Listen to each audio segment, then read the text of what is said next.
Emma, can we have your video on? Jamie's got problems. Live on YouTube now, share. Thank you. Right, well, good evening, everybody, and welcome to the West Northamptonshire Shadow Overview and Scrutiny meeting. Video on. Jamie's got problems. Okay. Live on YouTube now, share. Thank you. Right, well, good evening, everybody, and welcome to the West Northamptonshire Shadow. Right. We have a busy agenda tonight, and we have a number of people with us who are going to help us through that. We have Anna Earnshaw, I understand. Anna? Can't see you here. Well, Anna Earnshaw and Paul Helsby will be talking us through item 7. Paul Helsby and Audra Stratham will be talking us through item 6. George will talk on item 8. George Candler and George will also talk on item 9. So thank you all for being with us, and thank you, Susan and Martin, for coming along, and all our democratic support staff. So apologies, Tracy. Yes, Chair, we have apologies from Councillor Flavel, Councillor Meredith, Councillor Davenport, Councillor Hack and Councillor Warren. Right, thank you, thank you. We don't have any notifications of requests to address the meeting. Do we have any declarations of interest? No, I don't think so. There are no chair's announcements as such, so I think as we've got such a busy schedule, we ought to press on with the items requiring decisions. I hope everyone's had a chance to look at the minutes. Yep. Ken, I think you had yes, I wasn't notified that I attended the last meeting. Okay, so I think that's going to be added to the minutes. Thank you. Is that all right, Alex? I think you're going to deal with that. Thank you. Page 3, are we happy with that? Now Ken's made his alteration. Yes, yeah.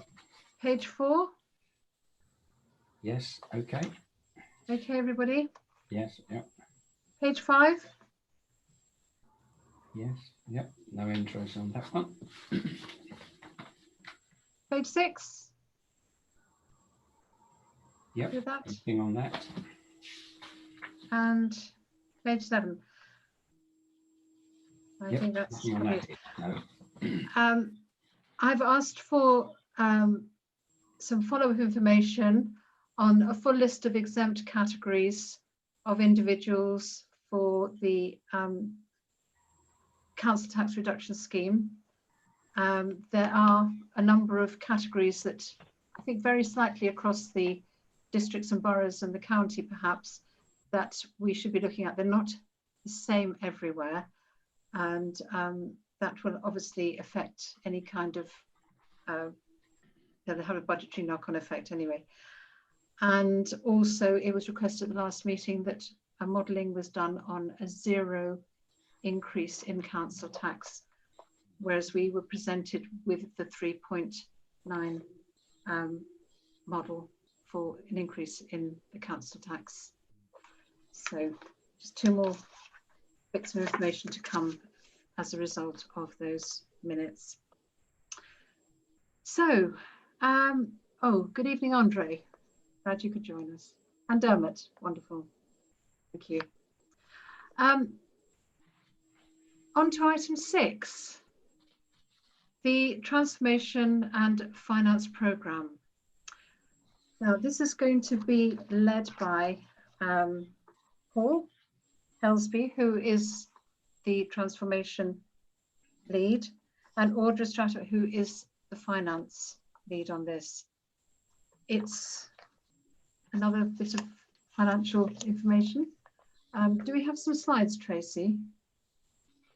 Yes, we have been provided with some slides. Ed will put them on screen when notified to. Okay. Is Paul with us in the meeting, or Audra, is it you going to be? Oh, thank you. Yes, sorry, Paul. Yes, I recognise you now, but I didn't see your name. Can you hear me okay? Yes, we can hear you. Thank you. I understand Eddie's just going to share the slides, which I'll talk through for the committee. Okay, right, off we go. Thank you. And if you could just go to the third slide, please, Ed, and just, Chair, if I may, just to set the scene for you. So this is the August Programme Director's update. The September one doesn't go to the Shadow Executive until the 22nd of September.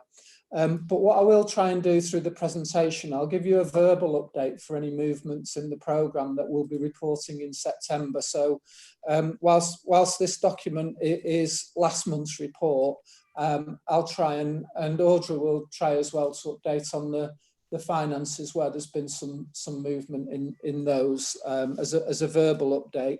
As I say, those will be shared with the Shadow Executive later in the month. So, sorry, if you just go back one, slide 3, please. Thank you. So this slide is an overview of the programme summary status of each of the programmes of work. And there are just a few things that I would like to highlight in there, particularly those that are amber at the moment, where there's work required to bring those into line and on track as per the green ones in the programme. So in terms of finance, that has now moved to green. So in the September report, we'll be reporting that finance is now green.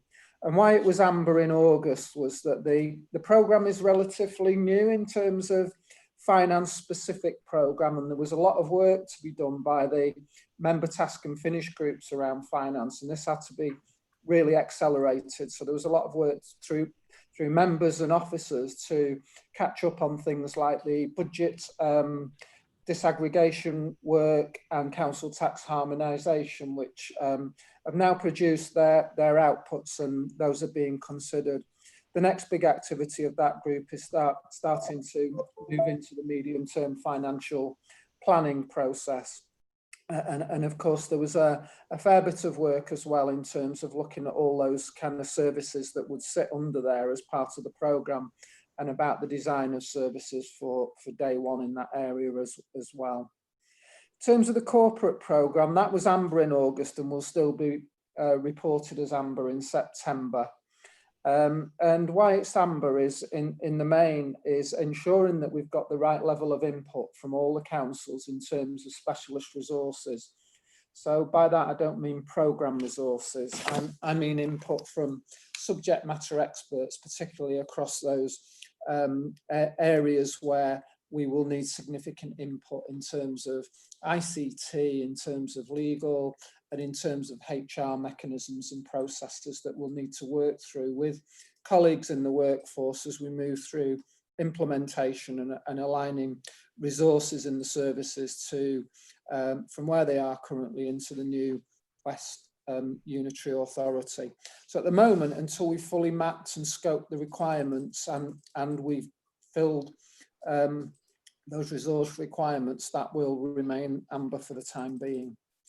Children's in the main is amber, and a couple of reasons there. We're on a very tight time scale to ensure the trust can go live ahead of vesting day. So hopefully you will know that the trust is going live on the 1st of November, and that is a tight time scale, and there is no real margin for any slippage in that. So we're keeping a really careful watching brief on that, and working very closely with colleagues in the trust and with senior officers in the council to make sure that those processes, that information and everything that's required, including the IT systems, are in place for November. The other area of amber in children's is that we have had some delay and impact, which Audra will explain a little bit more about in terms of the transformation savings. So I won't steal Audra's thunder on that one, but those are the two key reasons in terms of children's. Adults is amber for a very different reason, a very good reason, in my opinion. We were hoping that it would be moving to green in September, and you'll note the direction of travel that was forecast in August. I have to say it is still amber, and we will still be reporting it as amber in the September reporting cycle. That's largely to do with the fact that adults are doing a disaggregation of their services in advance of vesting day and implementing the new transformation model in adult social care. So we're very much testing all the processes that we'll have to put in place for all the other services. And as we're working through those, we're identifying things that need to be addressed. And that's created a little bit of slippage in there, not significant, and it will be pulled back. But the aim is that adults and that soft disaggregation will be done for November. And that provides us with some real good testing, but also, you know, some of the work and that's going on in adults, which Anna is here, and I'm sure Anna can talk much better about than I can, is really starting to have some really positive effects for our residents, really good results from it, and really good feedback from residents and from staff colleagues that are working in that new way in those innovation sites that have been up and running for some time now. So the only reason it's amber at the moment is that we're trying to bring that ahead of the rest of the programme. And what will also happen in that area, and bearing in mind it's a significant component of the new unitary's expenditure and a significant number of staff resources, we'll be running a shadow budget as well. So we'll be able to see how the finances play out in relation to what the overall spend is, but we'll be able to see that on a north and west footprint and be able to track that, and we'll be able to look for anything that might be occurring there that maybe needs to be picked up in disaggregation work that may not have been envisaged through that process. And from our experience of talking to other authorities that have been through this, adults is one of the areas where we could end up with stranded costs. So it's really good that we are testing that in a situation where we still want to do something about that. So those are the key points that I just wanted to highlight on that part of the summary report. On to the next slide, please, Ed. Last month we shared the high-level blueprints with the trade unions, and it was a really good and positive conversation with the trade unions. They were delighted that they were able to see them in advance. We have another session this week with the trade unions on Thursday, and they're going to provide feedback on those high-level blueprints, and we're also going to be sharing with them a discussion on the next stage, which is the detailed blueprint for the West and the detailed blueprint for the North. So that was a really positive discussion. And that engagement now is on the way, and it's important that we maintain that relationship with the trade unions throughout the implementation phase, and when we get into those next stages of post blueprint. The other thing I'll just touch on a little bit later in the report is how we're going to be reporting in a West specific report, and I'll come on to that in the slides. The other thing to share there as well is that there was an independent programme health check undertaken in July and reported in August. And this covered all areas of the work of the programme. And it was undertaken by colleagues from the LGA, and they had specific expertise in key areas like finance and ICT. And that was overseen by Andrew Flockhart, who many of you will know was appointed way back last year as the critical friend to the programme as well. And the methodology for the health check was through individual discussions with colleagues in the programme, with chief executives, with the two interim chief executives, and also looking at all the programme reports and all the programmes filing and record keeping and all that kind of thing that sits within the PMO part of the programme. Out of that report came about 30 recommendations, and we've turned those recommendations into an action plan and allocated those recommendations to senior officers, and those will be monitored throughout. And those were really helpful in terms of preparing for the implementation phase. The overall view is that the programme is on track.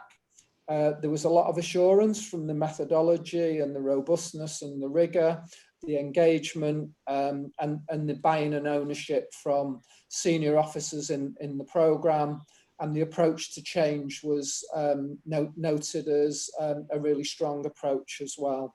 That report went into the public domain at the Shadow Executive in August, but more than happy to share that report after this meeting if members of the committee would like to see the detail of that report. So just in terms of moving through to the next slide, please. Thanks, Ed. Sorry?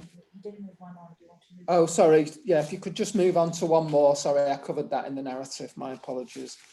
So I think that there's quite a lot of information on this slide, but I think the main thing to bring out there is that as we're moving into the implementation phase, and you'll note from my update that it is quite high level.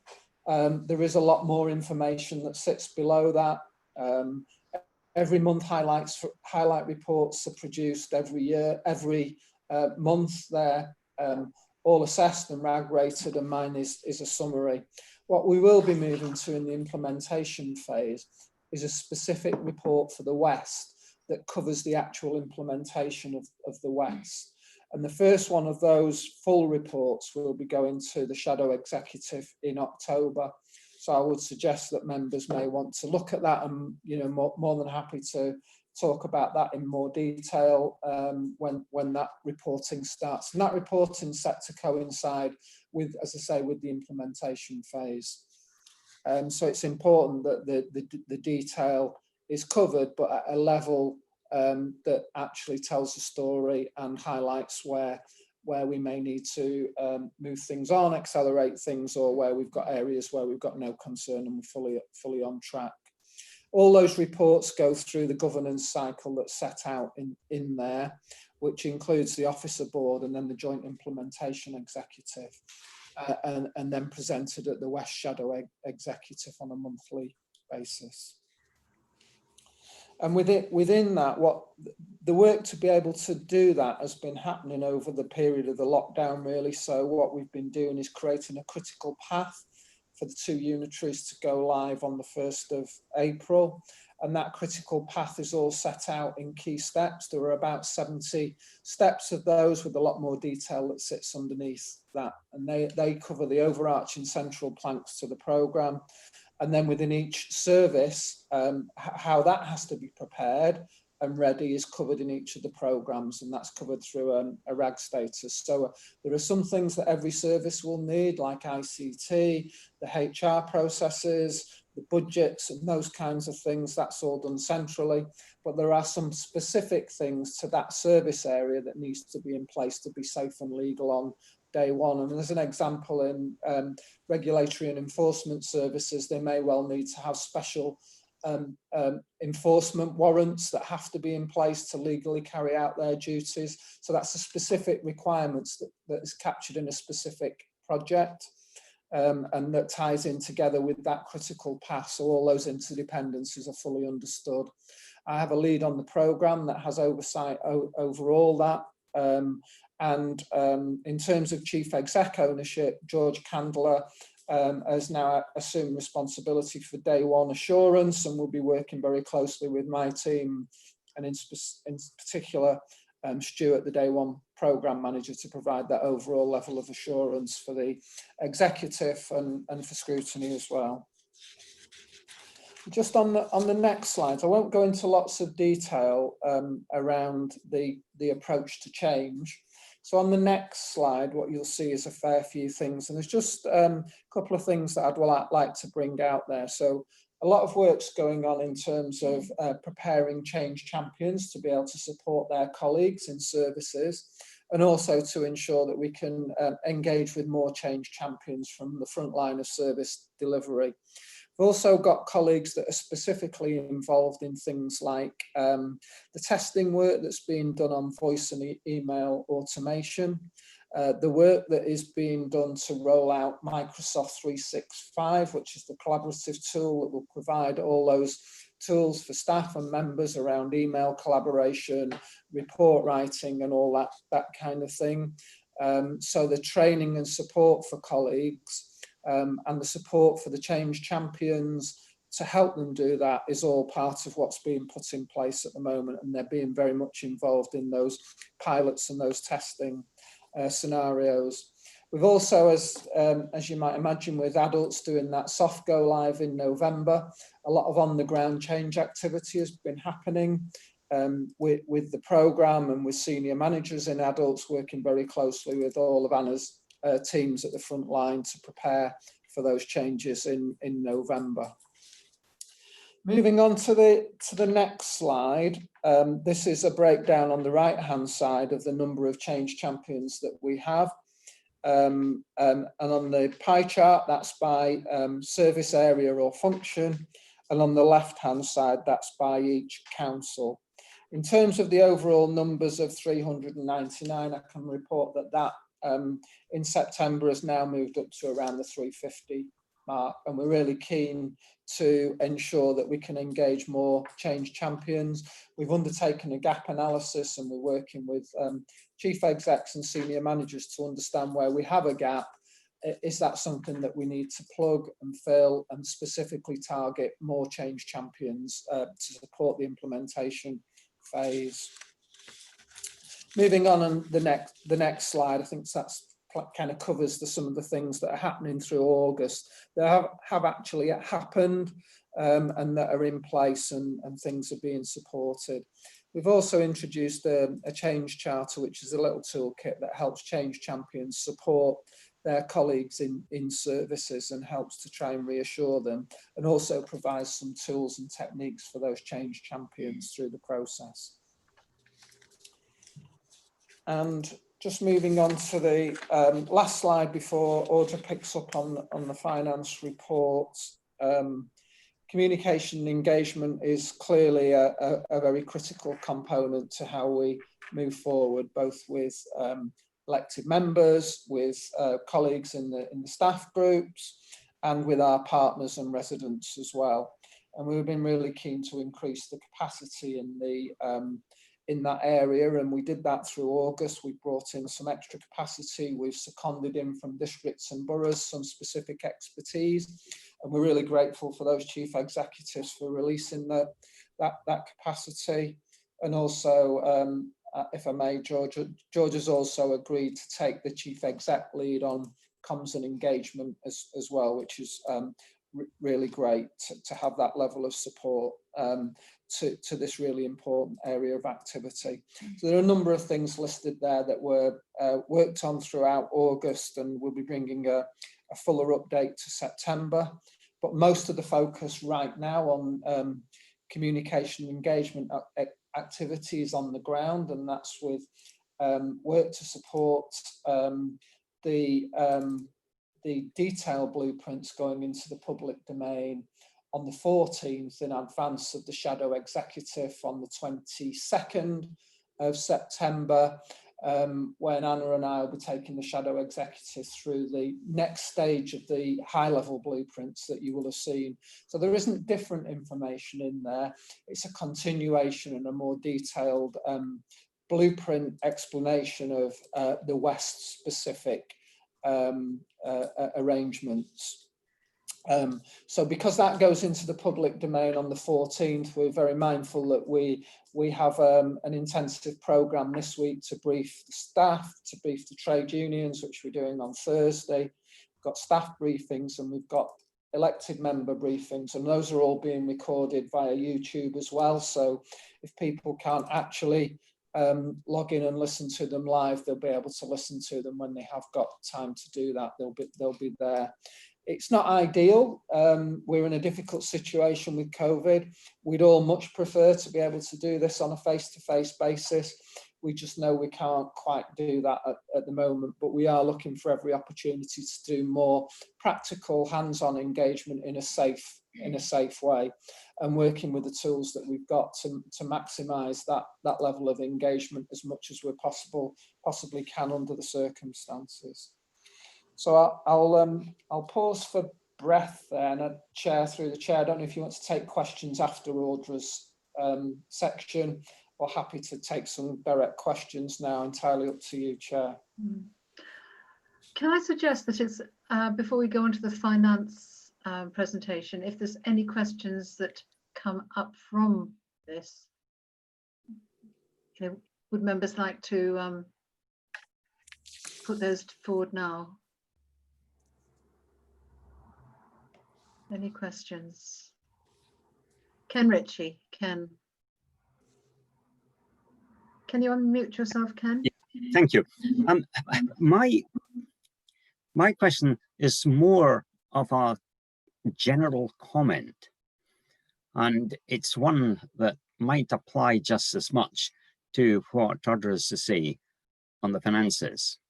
But it strikes me that a very, very impressive job has been done in devising the new structures, in pulling things together, in the way that staff have been involved, and so on. I mean, I think that that is marvelous, and we wait to hear from Audra on the finances, but it appears from her written report that that by and large the finances are under control. What I still find, though, very difficult is to be able to tell ordinary people what this actually means for them. If they're reliant on adult services, what is going to be different? Hopefully what is going to be better. But I just wonder if we need a separate sort of report. We have got plenty of targets for reorganization. We have got targets for our finances. But in terms of targets, in what we are going to provide as services for people, I just always have that sense that the reports we receive are from senior managers looking down and seeing the changes that had to be made. And okay, that's got to be done. I don't deny that. But I just feel that it leaves me, anyway, and I suspect many others, without that sense of, well, we're doing this because our services will change in this way, and that will be better for people. And I don't know. I'd just be interested in how, perhaps, and how some of the officers, or indeed other members of the committee,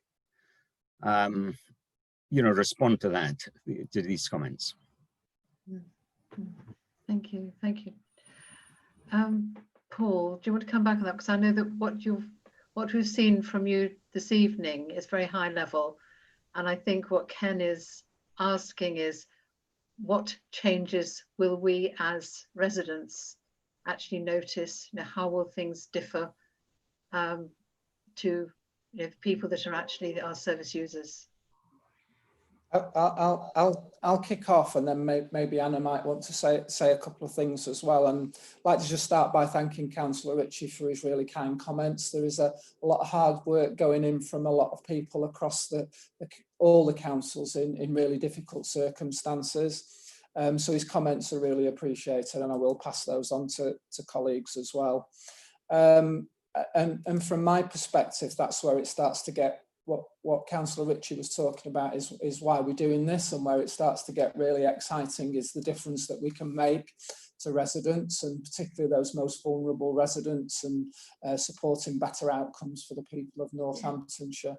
And I know certainly the ambition before COVID was to do as much transformation of services possible. What we've had to do is not scale back from that ambition, just flip the order slightly. So what we've been able to do is build in the capacity and the support to the West Unitary Authority, that they'll have a transformation function and transformation capacity that's funded through the existing funds of the Future Northants programme. So they won't have to find that money themselves, and it will give them a 2-year start in that transformation journey. So whilst the ambition is absolutely there to use this as an opportunity in a generation to transform services, much of what I'm talking about and what we'll have to put in place is that safe and legal for day one. Having said that, we have got plus, and we're identifying those opportunities, and what you'll see of more of that is in the detailed blueprint that comes out, and how elected members might want to prioritise those things in there going forwards for post-vesting day and whatever it is that we might be able to do. We've also got the learning from COVID. And we're not saying stop while we do unitaries. If something's really worked well, let's continue doing that, and let's enable those managers in those services to continue working in that way. Some of the things that have been done in days and weeks would have taken months and years to do previously. So that's all really positive and shouldn't be lost, and there's no intention to lose that.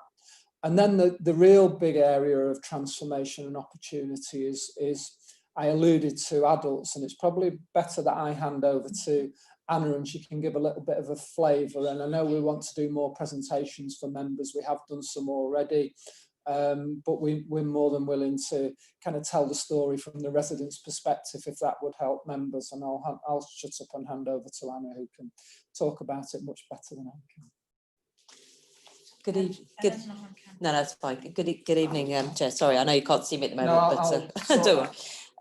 Yeah, so I absolutely agree. It's one of the challenges, I think, of some of what we're doing is obviously we're focusing the wiring, of how we actually deliver a change and make all the technical parts happen to deliver for day one.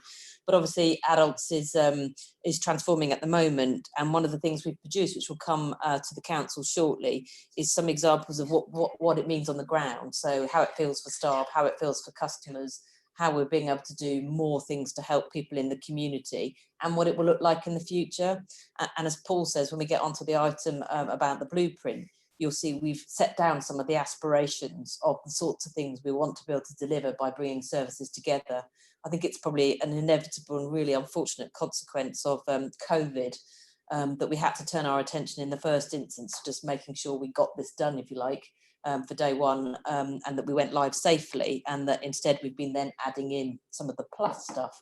But I think we're all very keen that we do that, and you will see an increasing amount of information coming out about how things are changing on the ground for residents, certainly in adults, but across other services as we progress transformation. Okay, thank you very much, Anna. Apologies for my camera skills there. I hope I didn't make anybody seasick. No. Audra, do you want to pick up on the finance associated with this? Okay, thank you, Chair. Members, you'll have the report in front of you, which is an example of what's presented through the PIB meeting, the JIE meeting, and then eventually onto each of the shadow committees. In June, as a response of COVID, but also moving the budget on, the Future Northants budget was revised, and the figures that will be familiar to members is that the overall programme was around 53 million, producing nearly £85 million worth of savings. But obviously the Future Northants programme has been running for quite some time. And as far as budget monitoring is concerned, we then look at the in-year, so 2021, and this is what we report on a monthly basis through to the various committee meetings and officer meetings. Obviously that £53 million of budget is funded from three main areas.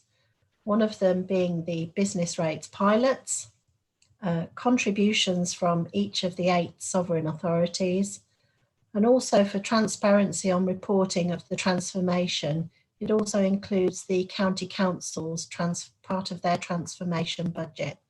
So that's what is made up overall in terms of this report. So for the 2021 budget, you'll see in the report, and because this happens on a monthly basis, you can imagine this is just a snapshot in time. So for instance, the last report that went, we were showing a variance of some £239,000. What I want to pick up from that is that through this monitoring, the variance of 239,000 that has actually grown now to just over 400,000 is more about slippage than it is non-delivery. And this report is caveated in that it's the best estimates at the time, whilst we're operating under such difficult circumstances with COVID and everything else. So whilst there is a variance, the highlight there is that it's those savings will be delivered, but at a later date. What I'd also like to mention is that of the £85 million worth of savings that will be achieved as part of this process, as I mentioned before, we're quite some way through this. And back in 1920, nearly 35 million of those savings had already been delivered. We're on track this year to deliver a further £14 million. So that leaves of the 85, 35 to be delivered beyond vesting day. As part of the budget monitoring process as well, obviously as the 2 new unitaries come into being, that means the 8 sovereign councils disappear. Not disappear in the sense of the services that they're delivering, but obviously from a reporting point of view, their closing position establishes the opening position of each of the 2 new unitaries. So on a quarterly basis now, for information purposes, we also include in these reports the position of each of those sovereign councils, especially, like I say, under the difficult circumstances of COVID. And at the last shadow committee, we reported that after mitigations, including funding that we received as part of COVID, that it was looking overall like a £1.4 million variance. Now that position has shifted already. When that was reported, the County Council were in fact reporting a favourable position of 172,000, and that's actually moved now to around 3.3 million. The other thing that's happened is that further funding was announced for our loss of income from fees and charges, and we've had clarification on that now, and each of those authorities are working through how much that actually means to them. So the 1.4 million variance that was reported before, we are expecting to be more favourable. That said, we are in uncertain times. So this is our best estimates, and that's why it's important that when it's reported on a monthly basis, that we capture any changes early so that we can take mitigations and plan forward for any changes. On that note, Chair, I'm happy to take any questions. Thank you, Audra. Slightly more optimistic than many of us were expecting, perhaps. Do we have any questions for Audra? Ken Pritchard. Yes. How confident are you with regards to these £85 million worth of savings? If I may say, perhaps in the past, some of the figures that have been produced haven't actually materialised. But obviously, if we don't achieve those sort of savings, it's going to have an enormous impact on the budgets going forward. So how confident are you achieving these savings? Members, I think that's why I wanted to draw your attention to, because 85 million, when you look at that in isolation, is an enormous amount. Absolutely. But I wanted to draw your attention to the fact that 35 million of that is already in the bag, if you like. We're almost halfway through this year, and certainly the projections of the further 14 million We have every confidence in delivering those. And the further we get through some of these more complex projects, then the more confident we are. So going forward, and I'm sure maybe other officers would want to comment, but the confidence levels are very high at the moment. Have you any contingencies in place if we don't achieve those sort of savings? What I would say about those savings is that at the moment, some of those savings that are due in later years are not built into our base budget. So we're not relying on them at this stage for some of them. Obviously, the 35 million that's already been delivered is part of what we bring forward in our balances. And the 14 million is built into the base budgets, mainly of the county council. But the further 35 million going forward will help to offset costs. So they're not in the base budget at the moment, and we won't be relying on, obviously we are relying on them, but they will offset some of the costs. So you're very confident you're going to achieve those savings? I am indeed. Thank you very much. Thank you. Excellent. Any more questions for Audra? Yeah, go on. All right. Sorry, Chair, could I just add something to the answer that Audra's given us as Yes. well? Yes. So the delivery of those savings post-vesting day will rely on a number of things. And that's very much in relation to the, the culture and behaviours of the new organisation. That's really important. The leadership of that new organisation and its priority on delivering that transformation is really important. And then having the capacity, over and above the capacity to deliver day-to-day services, is an important part of that as well. So whilst we're not complacent, we're certainly not complacent. What we're creating are the ingredients to be able to deliver those savings, and that additional capacity, as I said earlier, has been factored in.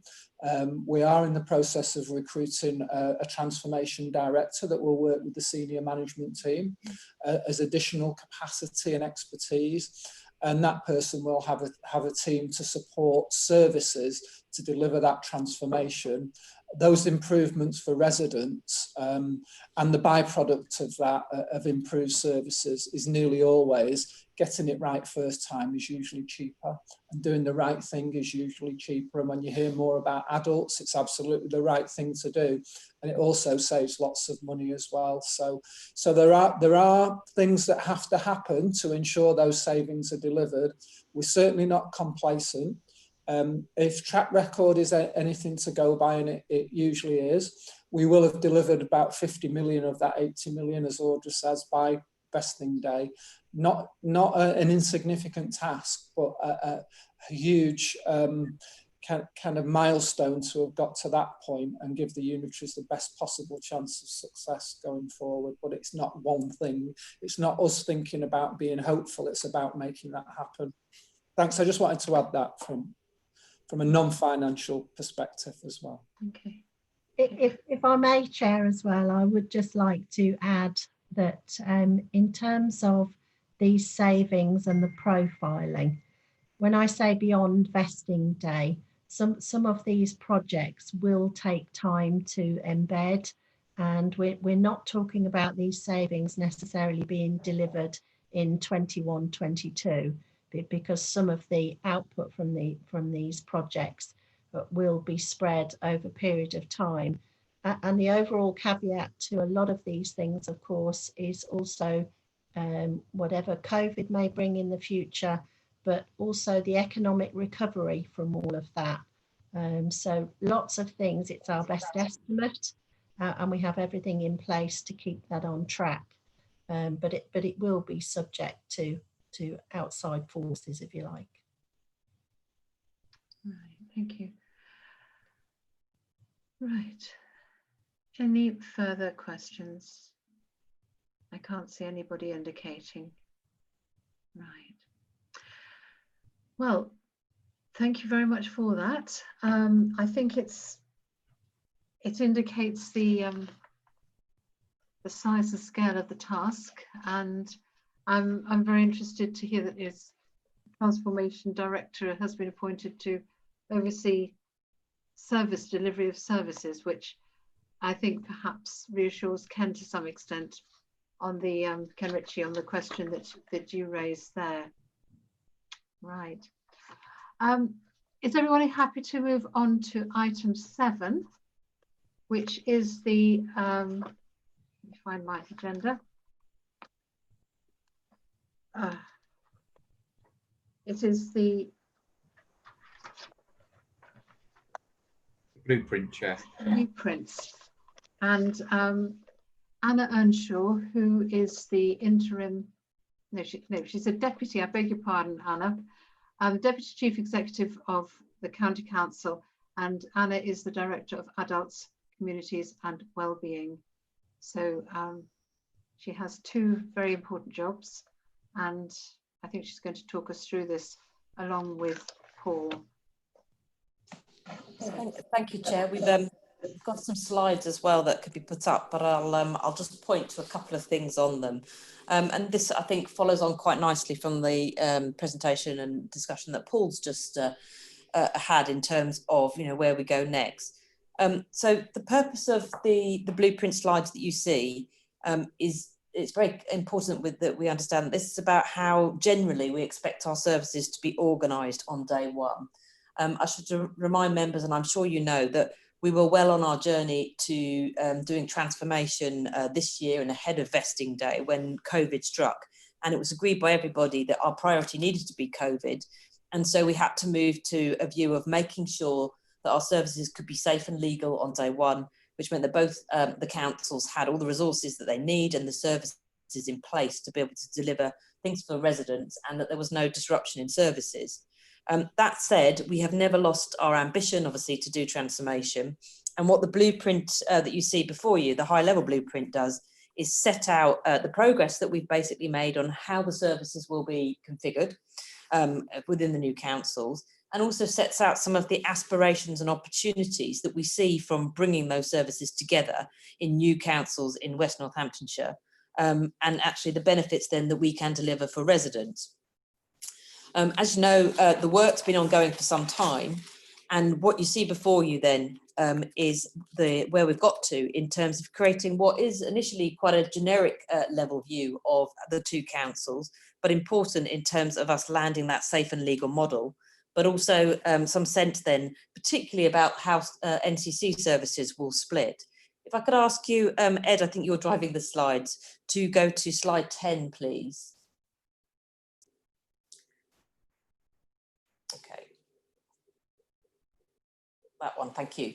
So this is the generic blueprint, and I just want to make sure that, obviously, from a member point of view, that you're clear what you're looking at now. So as I said, you'll see on both of these, there's a west and a north one, and it's setting out, as it says, a functional map. This is not intended to be a structure chart, so it doesn't dictate exactly, how the staff will be organised. We do have a view, and I have done a mapping of all the staff and where they sit against all these service areas, but this just gives you some sense of how they might be organised. And if you notice that the way that they're organised into people, place services, regulatory services, corporate services and finance will map to the member portfolios that were previously announced by the 2 authorities. So just to give a sense of what's happening. You note at the top, for example, as well, that it describes, in effect, 4 key council buildings that exist now and will exist on day one across Northampton Borough Council, Daventry, South Northants, and of course here at Angel Square too. The reason for that is one of the ways that we're going to ensure that we're safe and legal is that staff will generally stay in their current locations for day one. But you'll notice in terms of that transformation and how it maybe looks different for customers, that above that we're starting to talk about adults hubs. And these are areas where, for example, adults will be moving out into communities to better serve our communities and our residents, and to better look after vulnerable people in their local settings, rather than being sat in big head offices and back offices away from those communities and away from partners. So we're very much looking to do things together. As we've said, we have sought wherever possible to develop transformation, and the slides will set out as well some of the work we've been doing around IT enablement and putting in new systems and processes that will actually support new ways of working going forward. And as Paul says, these are building on some of the good work that's happened in terms of COVID, and remote working is perhaps just one good example of that. I've also, if we just move to the next slide, it's important for members just to note that one, sorry, yes. And I apologise, I know this is a really busy slide and we have broken this out so that you can see some other areas. But the point of this slide is particularly for members to note that in going through the NCC services, we have had to work out how and which services in NCC will split so that there is a West team and a North team, and where we can't actually split a service. There are 4 types of service treatment here for NCC services. There's something which we call disaggregation, which for those of you who can see on the screen is the purple blocks, which is every service area that will now split in full from NCC. And actually, in terms of the adults ones, we're hoping to split all of the services bar one by the time we get to vesting day and by the end of this calendar year. But there are some services shown by the yellow boxes which will be externally provided. And it's just important for members to note, these are generally services which are already committed in contracts. So for example, LGSS Law is an existing company that provides legal services to NCC. And whilst there are absolutely legal advisors within the district and boroughs, the majority of NCC services are provided by that company. And we cannot at this stage break that relationship, and we wouldn't want to in order to maintain continuity. So wherever you see one of those yellow boxes, that is a service that will be provided back to both councils. If I move to just what are the turquoise boxes, and there are 2 types there you see, these are hosted services. And these are services where actually for some reason, normally contractual or operational or financial, we don't want to break them up on day one.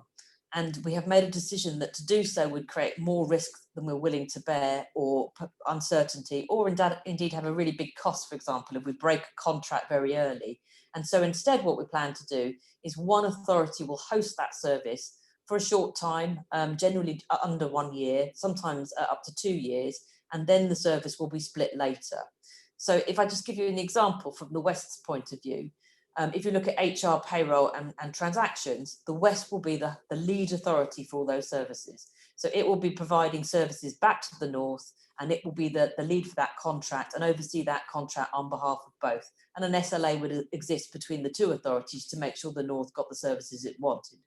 But if you turn, for example, to public health, then that is the opposite. So in the public health case, the North will be the lead authority, and it in turn will provide services back to the West.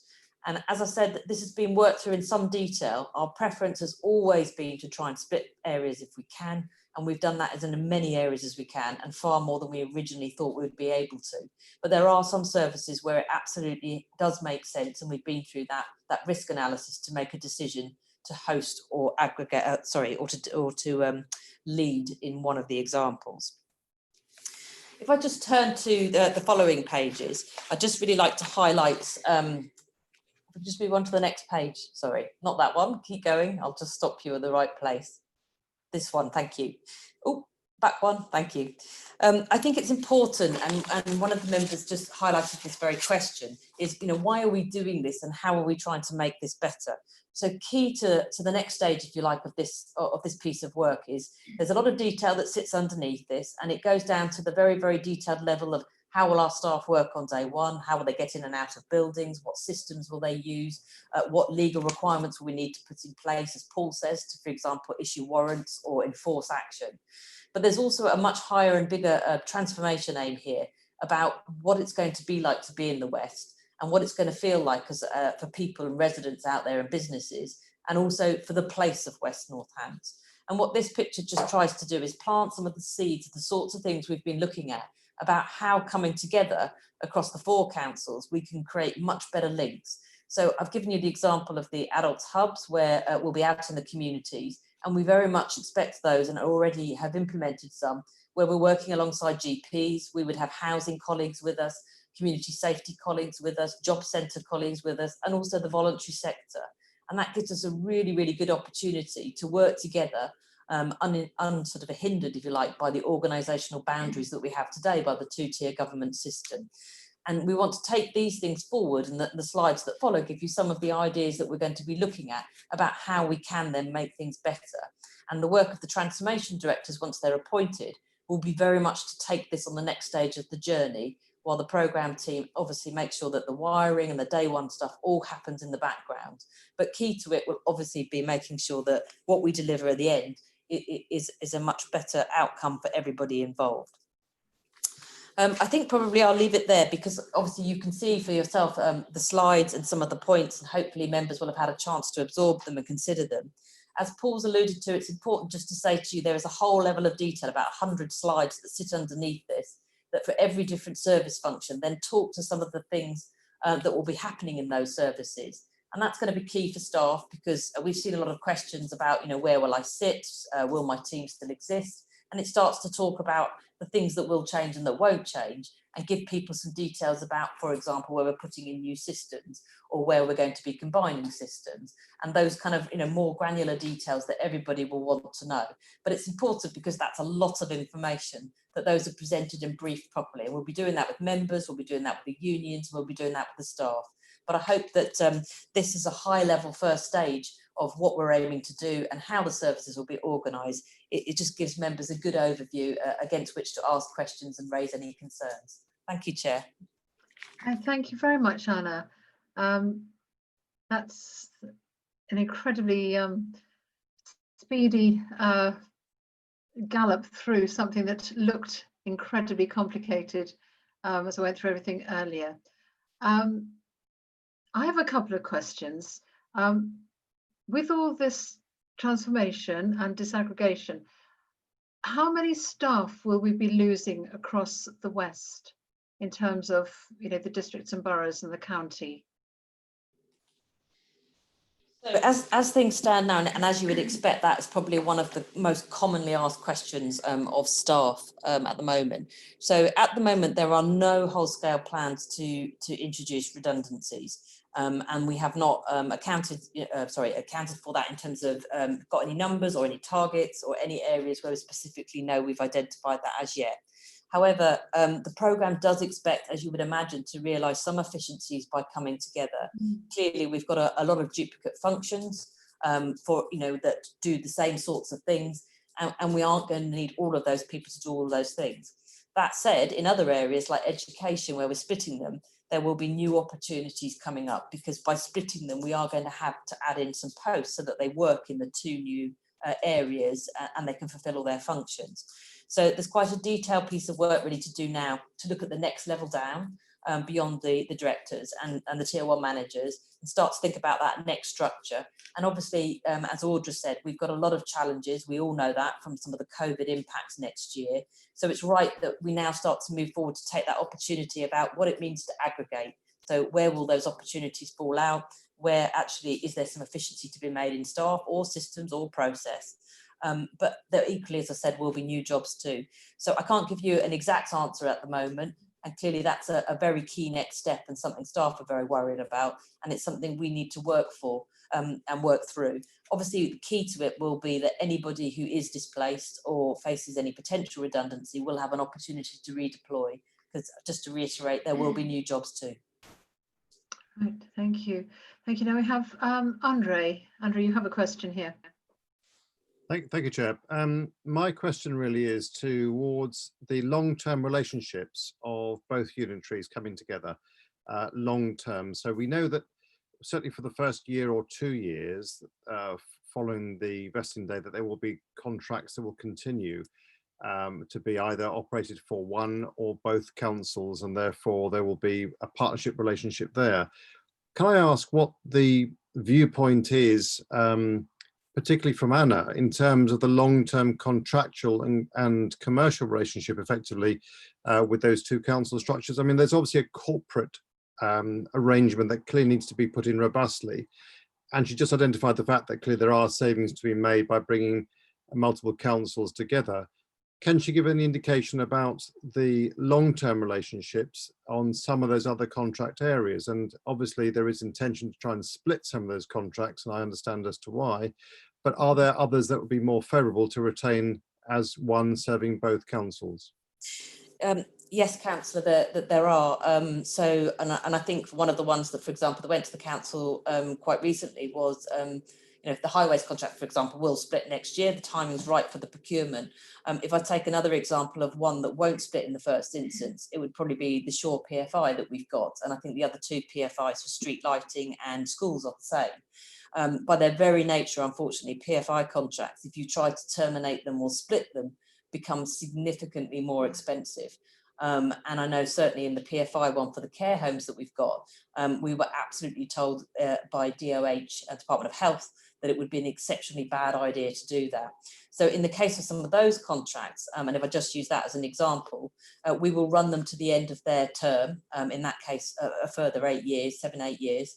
And then at that point, the assets will hand over to the two councils, so 2 to the north, 2 to the west, and then would be their assets to do what they want with. But in the short term, it will be a contract, if you like, owned and run by the West on behalf of both authorities, with residents of both being able to use them.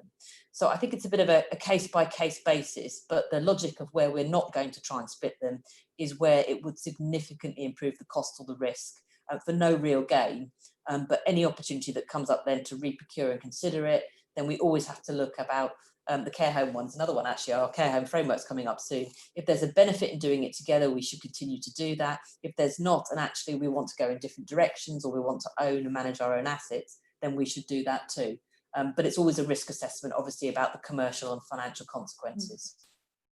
Can I ask a follow-up then on that point through you, Chair? Anna, clearly there is a passion to establish 2 separate councils, and one understands where that's come from, and we've all been around the table for now some 15 years in those discussions.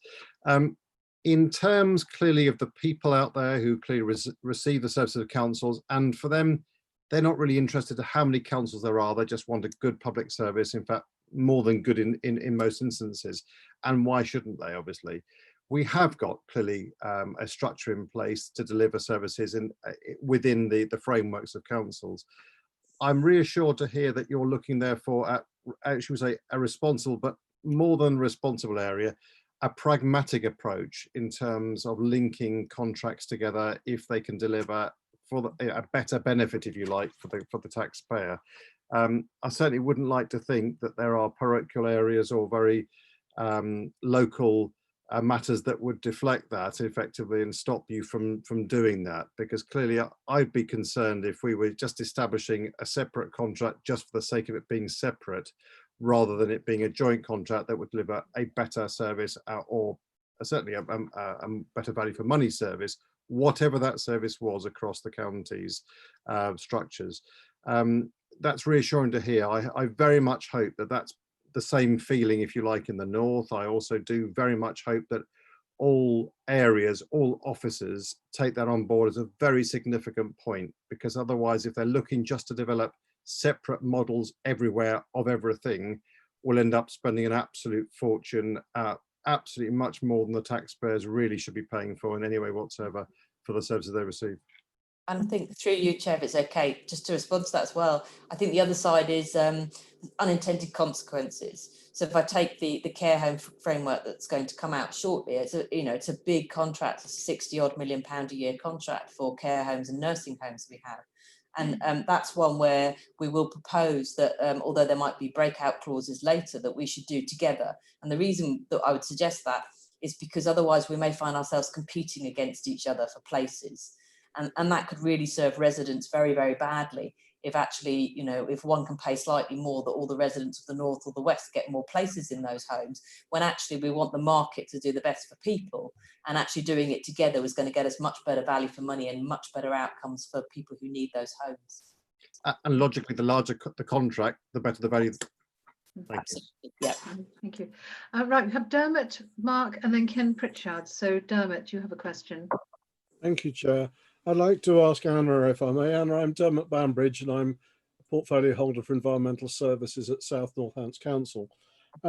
Looking at particularly the place diagram, the pie chart there, if you call it that as such, I'm a little bit concerned that the priorities don't seem to be particularly focused, and in particular, environmental focus. I know there's talk about environment in certain circumstances and about sustainability, but particularly with regard to future climate change measures, which at the moment are increasingly in the focus, as we've seen, particularly with a certain body of people who've been rather troublesome recently. But it's a fact that increasing percentage of the population are more and more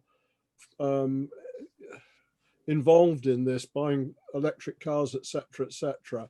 And I think people looking at that diagram and those slides don't see really what the priorities are for the authority. I appreciate that it's the future structure, but I think the priorities are a vital part of that structure, and I just wondered where they lay on that.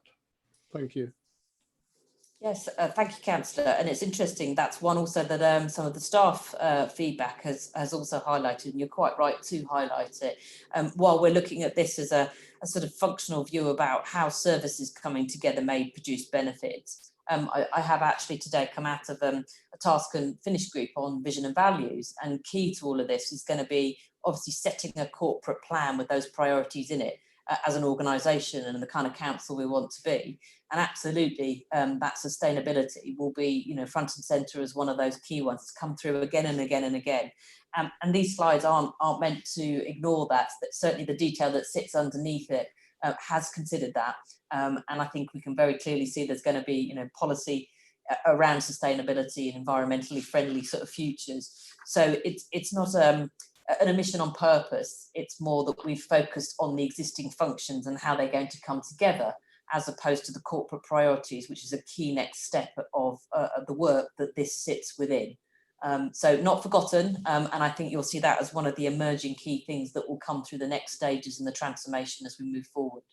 But sustainability, if I may, and the environmentally friendliness, really, in view of what's happening, is almost standing still. It's the step beyond that I think we need to be focusing on. I'll say that. And I think you're absolutely right. So you'll see things obviously in, for example, in transport, as you said, about green transport, and you know, as you said, electric infrastructure and all those sorts of things. But I think it will become one of the core corporate priorities against which we'll be looking to do, as you said, more forward-thinking transformation and work.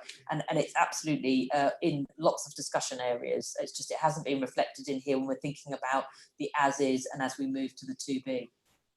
Thank you. Okay, thank you. Mark Wesley, Councillor Wesley. Yeah. Thank you, Chair. Yeah, relatively minor point. I was actually quite pleased to see this document. I thought it was really, really good, and just amazed that people have managed to put all this work into it up to now. Just on the hub situation, is there? How are we going to manage this to ensure sort of uniformity of service? Because obviously, with the new authority, what we don't want to be seeing is any sort of where possible them and us situation, and it's, you know, as much as possible it's got to be even. And you know, I know it's an almost impossible situation, but I was just wondering on the plans really. Are you talking about the adults hubs specifically that we just or you know, any sort of any hubs that actually happen. Yeah, so we have the hubs we're rolling out for adults. There are 12 of them, and we have made sure that they are very geographically split in terms of numbers of residents that we serve. So we've looked at how many vulnerable residents we've got and the caseload for adults, but we've also looked at population sizes and worked with some of the GPs and the housing teams as well to see where we've got areas of greatest need. To make sure that we split them. And you're quite right. So when we first looked at them, for example, on pure population, if you might end up with a lot in Northampton town centre, but then end up with other areas where we didn't have them properly covered. So we've adjusted for all of those things to make sure we've got a good spread, that all the services can be travelled to sort of an equal distance, that they're easy to get to for residents, and that they actually can meet all the different needs of the different areas.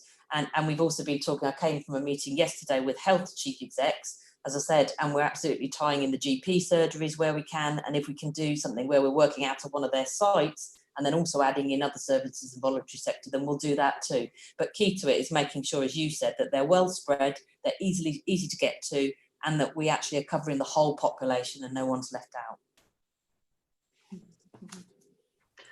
Can I come in quickly on that, Anna? Is it intended that children's services will form a similar delivery programme around the hubs?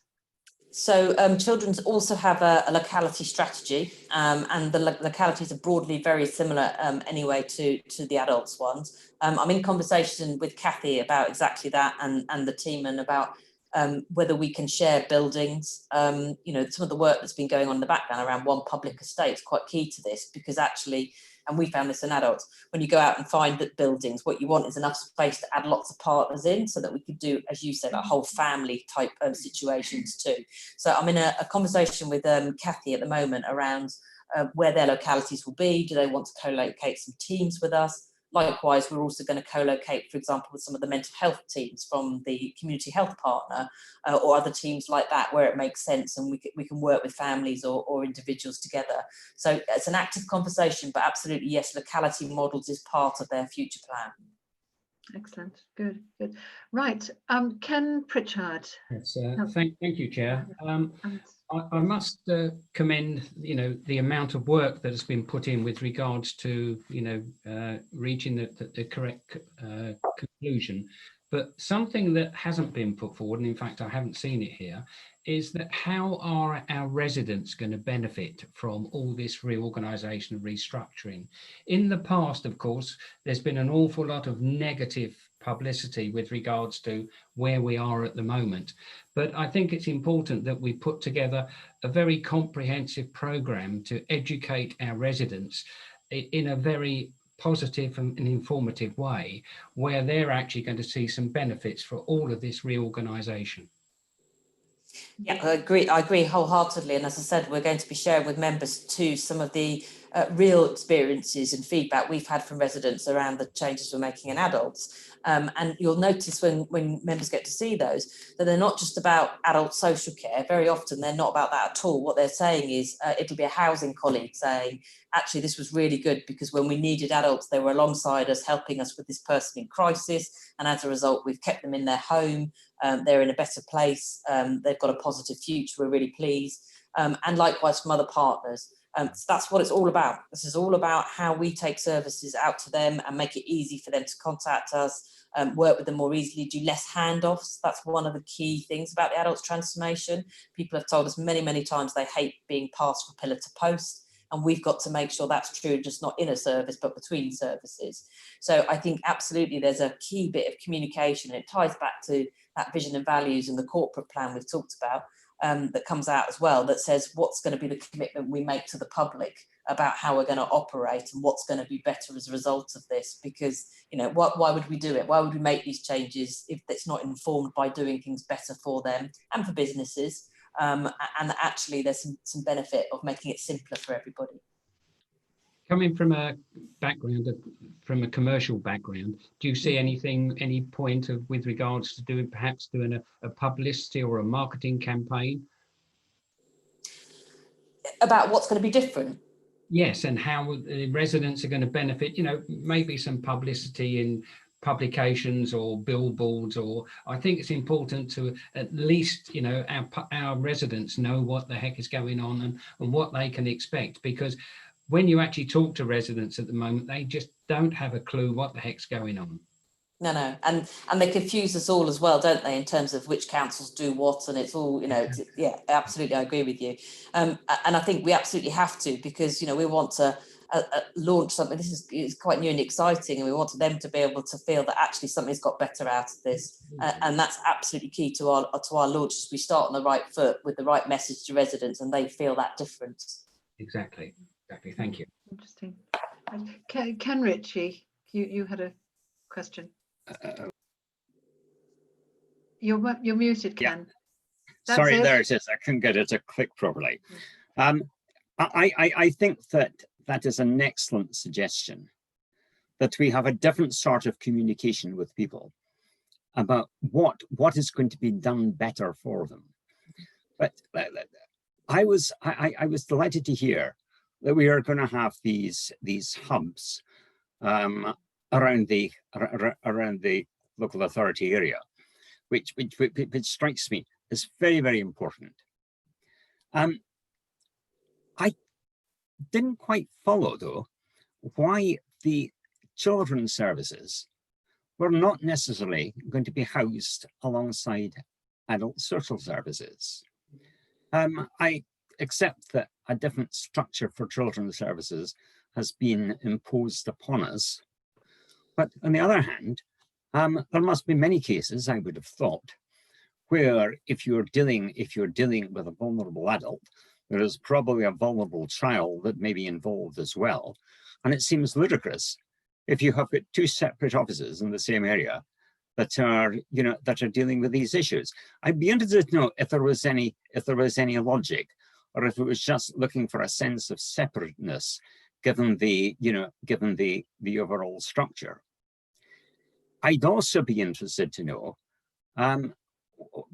what else is going to happen at the hubs, or at least perhaps in some of the larger hubs. What if somebody has got a planning issue that they want to go and discuss, or a housing issue? Are they going to be able to go to a local hub, or are they going to need to go all the way to Northampton or somewhere else?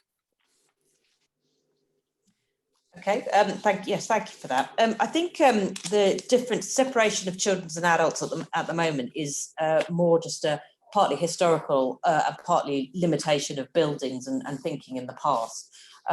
What we're looking for when we're picking these sites at the moment for the adults hubs is sites where we can have more and more services there, or indeed where adults can join an existing service too.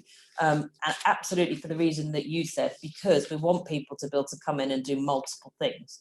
And if that means thinking about social care for somebody, be able to do that. But if that's about planning or a housing crisis, then we want to be able to support that too. And members have been really loud and clear in the transformation task and finish group about wanting that to be the case and customers to be able to do all those things. Equally, as you know, that the contact centre type technology is also going to be designed so that if people don't want to come in and see face to face, that they too could get to the right people very quickly and get the advice that they need, or do things online if that is their preference too, and it won't be everybody's.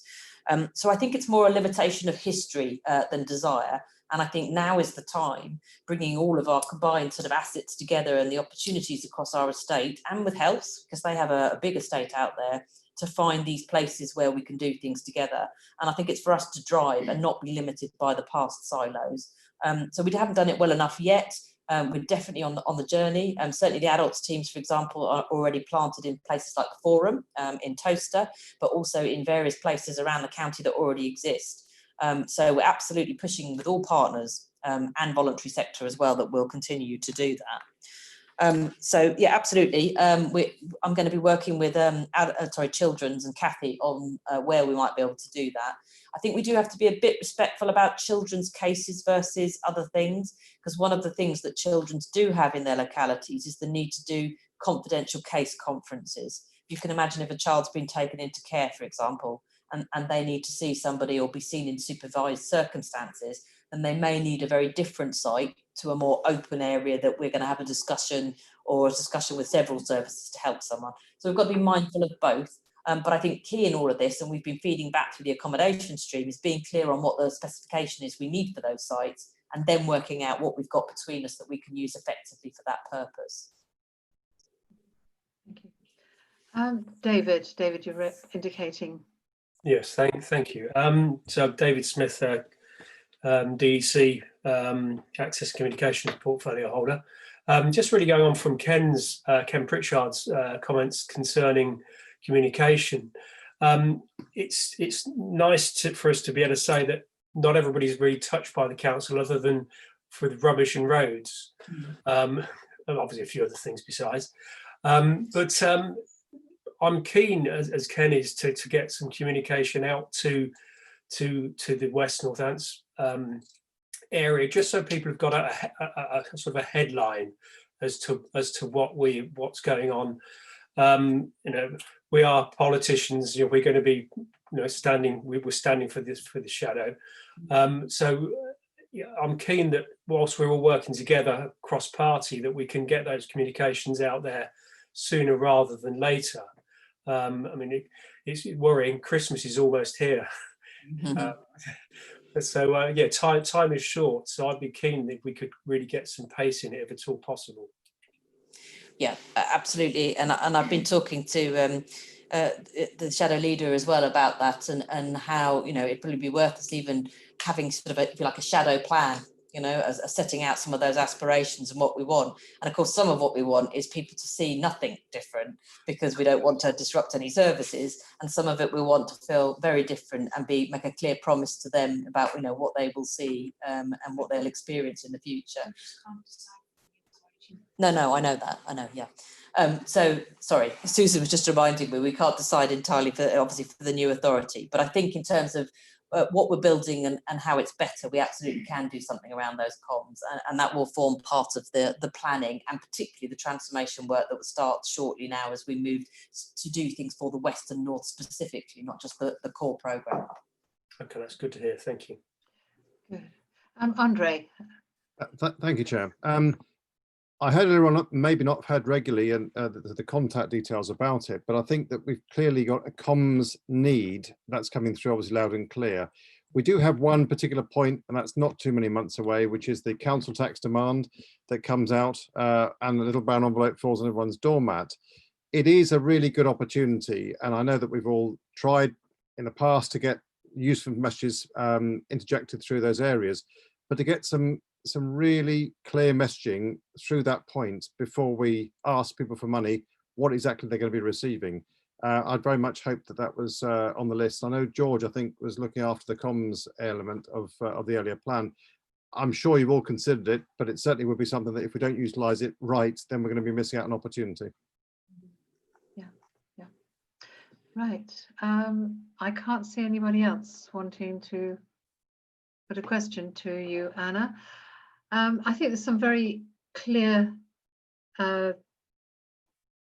ideas and thoughts that are coming from this. I think localism is one, and that's something that's been coming up in a number of our discussions, that people want to feel that they have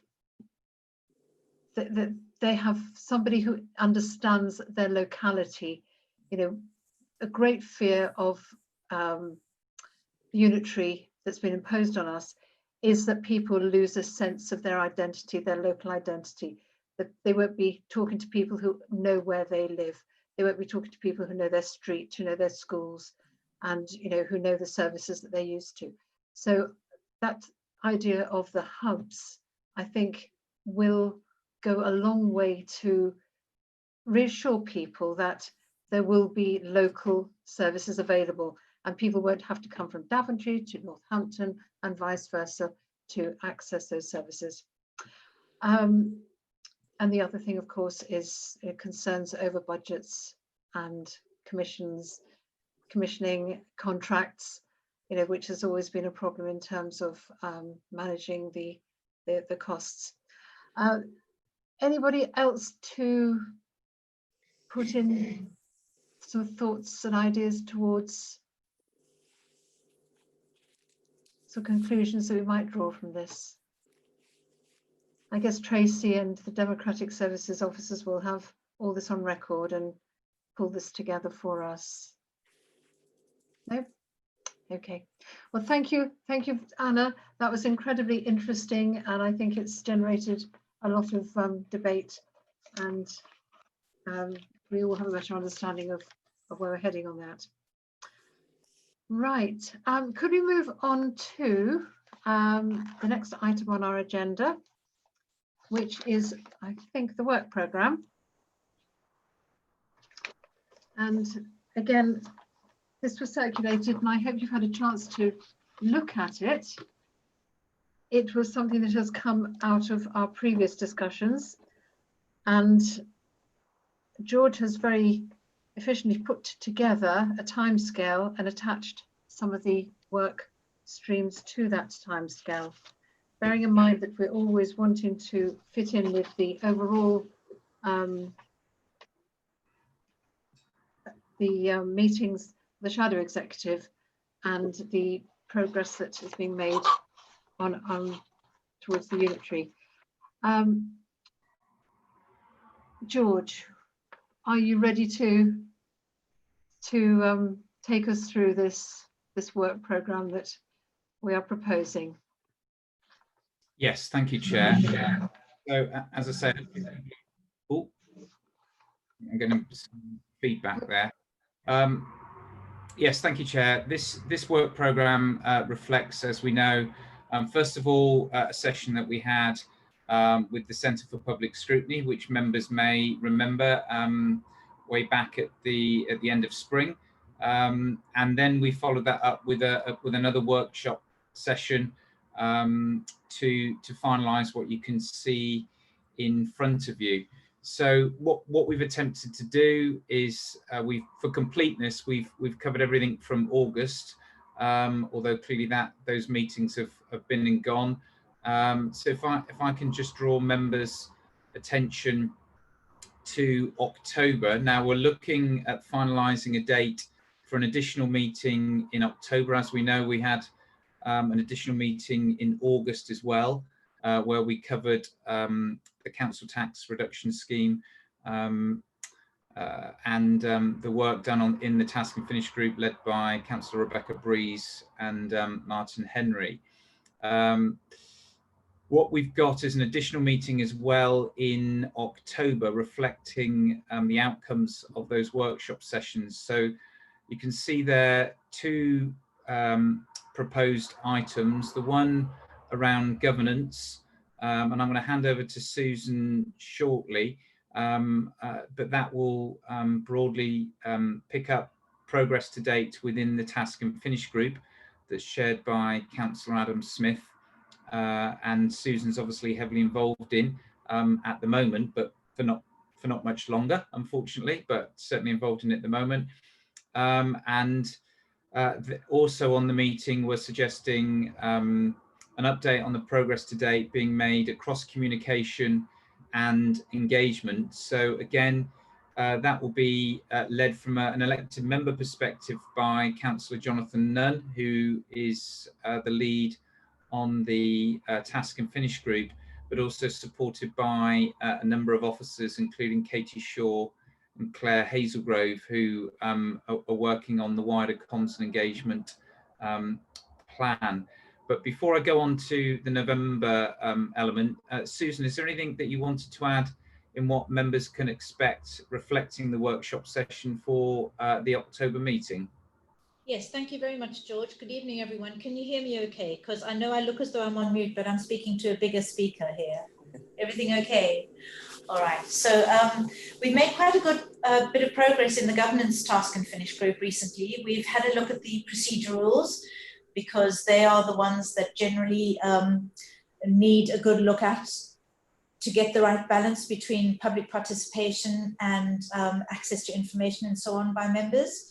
So we've worked through those. There is a proposed draft going to the next shadow exec, and I think we will definitely be able to bring that to scrutiny in October, as well as potentially the member officer codes of conduct.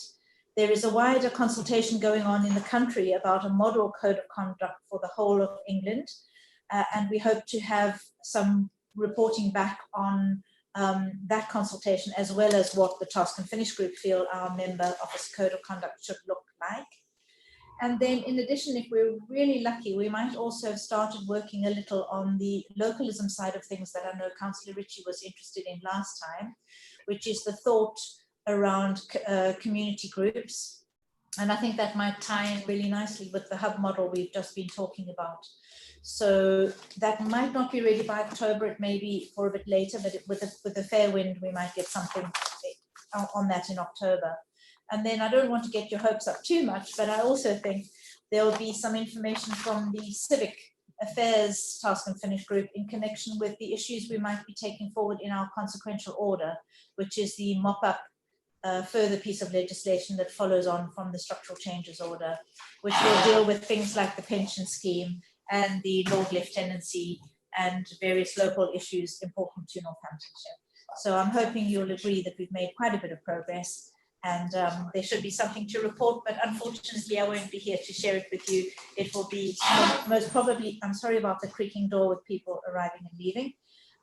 It will be most probably Andrew Hunkin, who's going to be taking over from me as the interim West Shadow Monitoring Officer until such time as the permanent monitoring officer is in place. Any questions? Happy to answer them. Thanks, Susan. If through you, Chair, if I can just continue, and perhaps we'll take any questions, queries, or comments from members at the end, if for completeness, that would be helpful. Thank you. So just continuing through. So as I say, we're just looking to finalise that date in October. I think we're tentatively looking at the 20th, but we will confirm that to all members on the committee in due course. Moving to November, the 3rd of November, which should be in all of members' diaries. You can see there we're looking at 2 specific items. I should say that the executive forward plan is a regular standing item, but we're looking at 2 specific items for November. The first is finance scrutiny.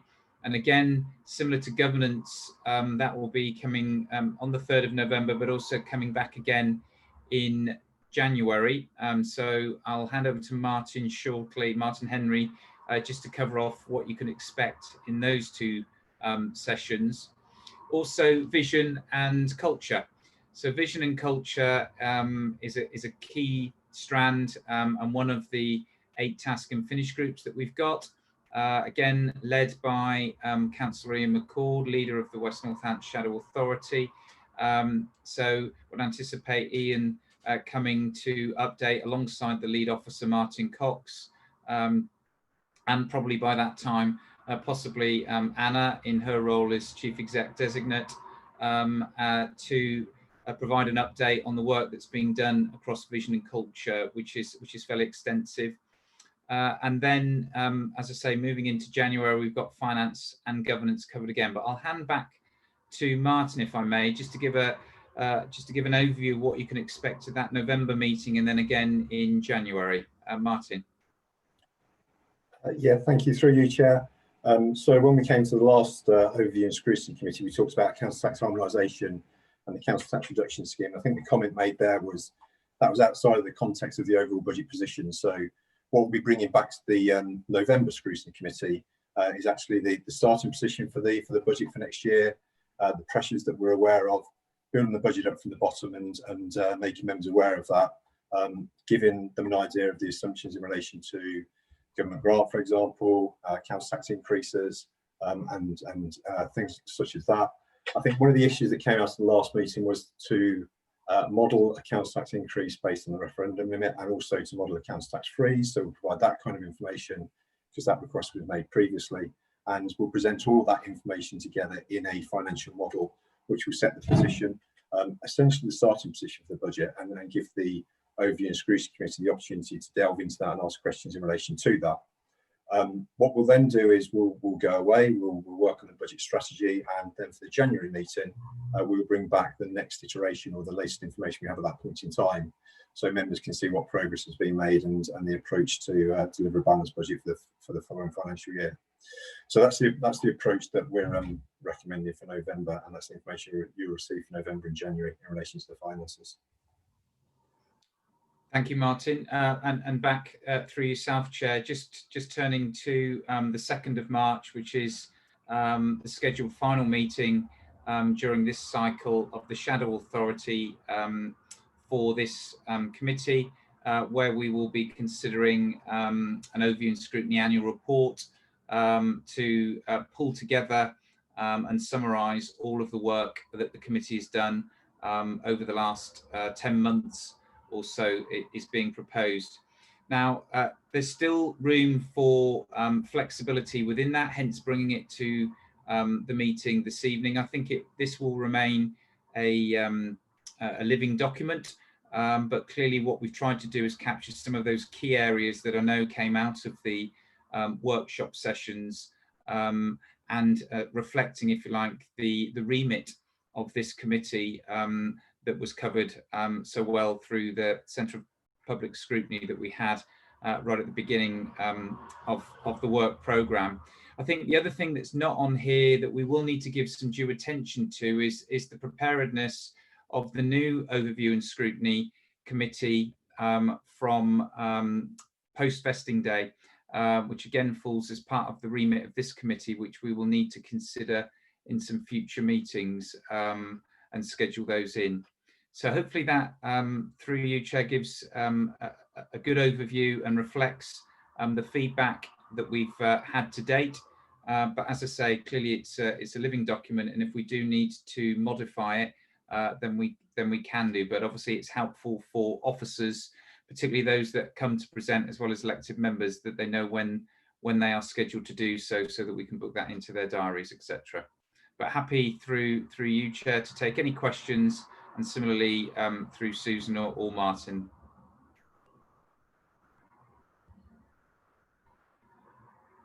I think you're still on mute, Chair. Any questions from you members? Are there any omissions from the work programme? Oh, Andre. Thank you, Chair. A question to George and to Susan really on this. In terms of the budget setting process itself, at what point in time does that have to be confirmed date-wise? Because 12th of January is the January meeting that we have in terms of the finance scrutiny, but I don't see, apart from the one in November, I don't see one in December. Do we need one? Do we need an extra meeting to understand the actual budget and the implications thereof in between? I'll probably look to Martin. I think what we've tried to do, Andre, is factor in scrutiny's input, if you like, at the appropriate time, so that they can have some meaningful input and contribute towards the overall discussions that will invariably take place in terms of budget setting. The second meeting will be before the final exec and then full council meeting that will obviously sign off the budgets and approve the budget. So again, that meeting in January is very much a key one, I would suggest, for this particular committee to feed in those comments. I think the meetings that we've got scheduled in November is to report back on some of the consultation and the work done to date on setting the budget and medium-term financial plan. But I will just seek clarity from Martin on that to confirm or otherwise. And through you, Chair, yeah, that's correct. So the November meeting is to understand the budgetary position first of all, and then we start moving through to deliver a balanced budget, and then we bring that back in January for your consideration ahead of setting the final budget, which would be in February. Right. Chair, can I ask a question there? Because in terms of budget scrutiny itself and with a public engagement element, when will that happen? In terms of scrutiny, Andre, were you referring to? Yes, thanks, George. Sorry to you, Chair. I think it's an area there that I feel really passionate about in terms of the public absolutely engaging. Yeah. Clearly, it's difficult on. I mean, we're all on Zoom. I've just checked YouTube, and we've got a few viewers on YouTube, so I'm pleased that there's some sort of coverage there. But in terms of public participation to the Overview and Scrutiny Committee meeting, and therefore us effectively when we are producing the final recommendations, if you like, that go forward to be considered, obviously, before the budget's set. You know, what is the structure there? I mean, it doesn't seem to me that we're allowing sufficient time. I might be completely mistaken, but it doesn't seem to me we're allowing enough time for that element for public to actually engage. If we're still on Zoom meetings and YouTube meetings, it's going to be a difficult engagement. And should this not form part of more public meetings in a social distance way? Is there a way we could do that through you, Madam Chair? Possibly. There's always an opportunity for the public to join these meetings, to speak to the meeting in the normal way that we've always become accustomed to. It has happened at meetings such as planning. We've had public representation at planning meetings, and I would hope on something as important as the budget, the public would also feel that they are able to come and make their representation to this group. it may be that there's, we don't know what's going to happen in terms of accessibility and physical meetings. But I think that's something that perhaps we should consider putting out to a wider audience, and just reminding people that they are very welcome to come and express opinions, to ask questions, to present ideas and thoughts to these scrutiny group meetings. Chair, if I may. Yeah. So again, just to add to what you said, Chair, and again, Martin, maybe you might have the dates already, but we will obviously, we won't be the 4 authorities in the West won't be consulting on their budget. So the public, if you like, will only have one budget to focus on it in terms of that focus and consultation. So I would expect there to be greater scrutiny because of just one budget to look at and one brand new budget to look at, a medium-term financial plan. And clearly we will want to follow, we would already be going out to consultation on the council tax and the council tax reduction scheme, and have the results back for that, to enable that medium-term financial plan to be set and budget setting to be set.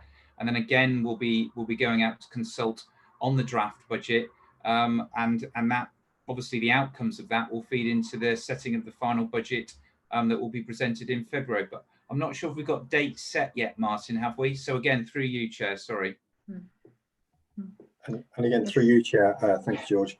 What we do need to do is need to work through what the actual budget consultation and the public engagement approach is going to be in relation to setting the budget for next year. So once we've worked that up in a bit more detail, we can bring that information back to you, so we don't have tied down dates at this point in time. Okay. Does that answer your question, Andre?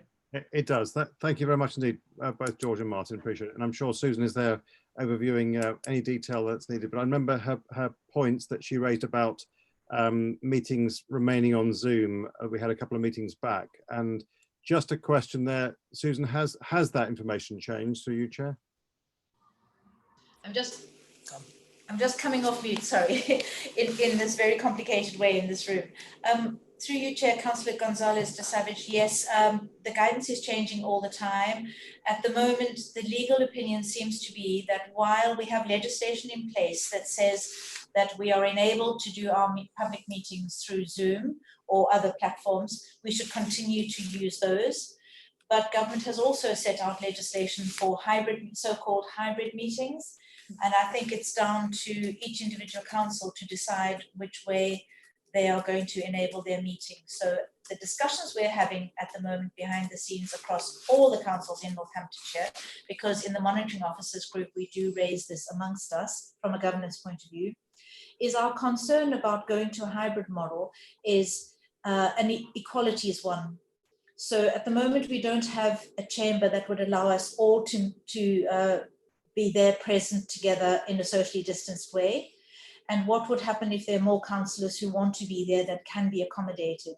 Then those who are said no to would feel obviously disadvantaged. So that's something we're working through in our monitoring officers group and advising our chief execs about at the moment. Is that very helpful? That's very helpful indeed. Thank you very much indeed. Thank you. Right. Well, if there's no further questions on the work programme, can we move on to item number 9, which is the forward plan, which George will be updating us on. Yeah, thank you, Chair. So again, hopefully members have had an opportunity to look through this. So as we mentioned at our August meeting, the forward plan will start to fill out and start to look quite busy for the shadow executive. And as you can see, it is for September onwards. So really the purpose of sharing this report, or this forward plan, I should say, is whether there's anything in there that members feel they may want to consider as part of the future work programme. So I suppose I don't really want to add any more to that. I appreciate there may be some specific questions on what these reports actually entail. But as I say, if there's anything in there that members may wish to add to the future work programme, we can consider that, but clearly we would need to factor in resources and time and meeting space as well to make that happen. So there may be a prioritisation that may have to happen if a number of items are selected, but I certainly wouldn't want to stymie any suggestions that may be forthcoming either now or at future meetings. So that's probably all I want to say on that, Chair. Thank you. Thank you, George. Any comments from anybody on additions to the work programme? Nope. I personally would like to receive the reports, the update reports from the task and finish groups, because I think that keeps us in the loop and informs us of the work that's being done elsewhere in the Shadow Unitary. And these may just be for reference, for information, but I think it gives a flavour of what's going on elsewhere within the Shadow Authority. And I think there's a number of task and finish groups that will have some reports that are ready to be circulated. There's no problem with circulating those reports, I understand, George. No, they'll be in the public domain, Chair. So that's absolutely fine. So we can agree how best you want those. Whether you want just a link sent through when they are publicised, yes, or whether you want them for information only at the next committee meeting. But we can pick that up offline if that's helpful. Right, Jamie, you have. Yeah, I just wanted to know what the purpose was of receiving those reports were, because as George says, they are in the public domain and we can read them at our leisure, but if we put them on our agenda, then surely each chair of each task of interest group would need to come to the meeting if we've got any questions on them. So how would that work? We could share them for information only, so there could be an information item, Councillor Lane, as a suggestion, but alternatively we could just enclose the link on the agenda so members can click on the link and access the reports that way. So I think that'd be a better idea, yes. Yeah, I think that's the best way. Yeah. Okay, great. Any more questions, any more comments? Yeah.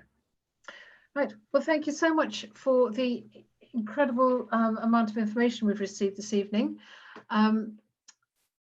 I'd just like to thank Susan for all her support and input. We're very sorry that you will be moving on, Susan, but wish you all the luck in the future, and hope that you'll be very happy whatever it is that you're going to.